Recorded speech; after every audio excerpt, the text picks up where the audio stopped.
जय श्री राम। राम सिया राम जय जय राम। राम सिया राम जय जय राम। जय श्री राम।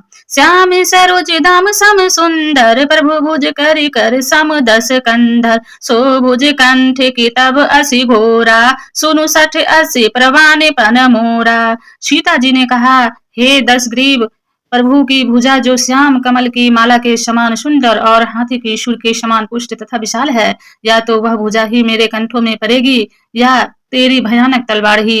रेसठ सुन, यही मेरा सच्चा प्रण है।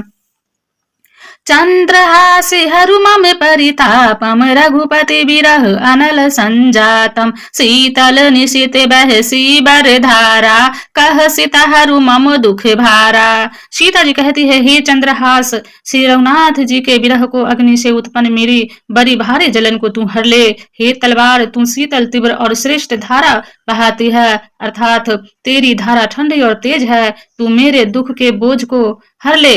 सुनत बचन पुनि मारन धावा मैं तने कहीं नीति बुझावा कहे सि सकल निश्चर ही बुलाई सीता ही बहु विधि त्रासहु जाई।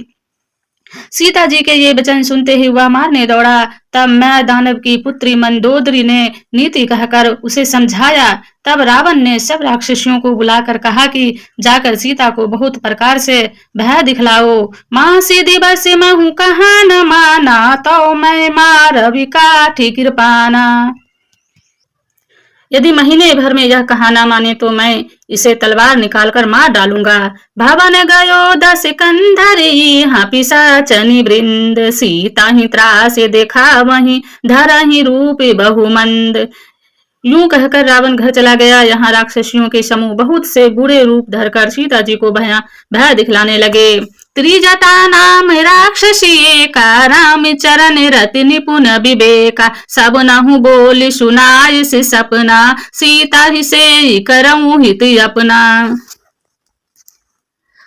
उनमें एक त्रिजटा नाम की राक्षसी थी। उसकी श्री रामचंद्र जी के चरणों में प्रीति थी और वह विवेक ज्ञान में निपुण थी। उसने सबको बुलाकर अपना स्वप्न सुनाया और कहा, सीता जी को सेवा करके अपना कल्याण कर लो।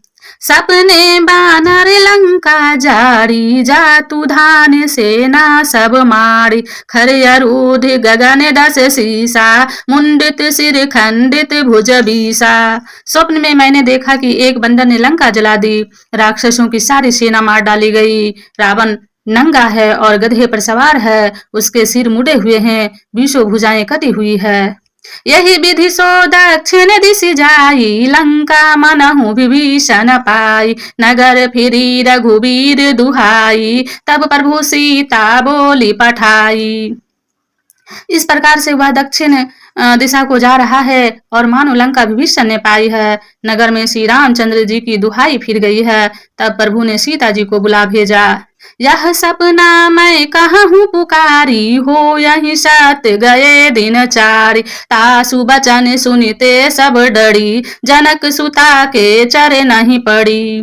मैं पुकार का निश्चय के साथ कहती हूँ कि यह स्वप्न 4 दिनों बाद सत्य होकर रहेगा। उसके वचन सुनकर वे सब राक्षसियां डर गई और जानकी जी के चरणों पर गिर पड़ी। जहाँ तहाँ गई सकल तब सीता कर मन सोच मास दिवस बीते मोहि मारहि निशिचर पूछ। तब यानी इसके बाद ये सब जहाँ तहाँ चली गई। सीता जी मन में सोच करने लगी कि 1 महीने बीत जाने पर नीच राक्षस रावण मुझे मारेगा। त्रिजटा सन बोली कर जोरी मातु विपत्ति सगनी ते मूड़ी तजऊ देह करु बेगी उपाई दुसह बिरह अब नहीं सही जाई। सीता जी हाथ जोड़कर त्रिजटा से बोली, हे माता, तू मेरी विपत्ति की संगनी है। जल्दी कोई उपाय कर जिससे मैं शरीर छोड़ सकूं। विरह असहाय हो चला, अब यह सहा नहीं जाता। जय श्री राम।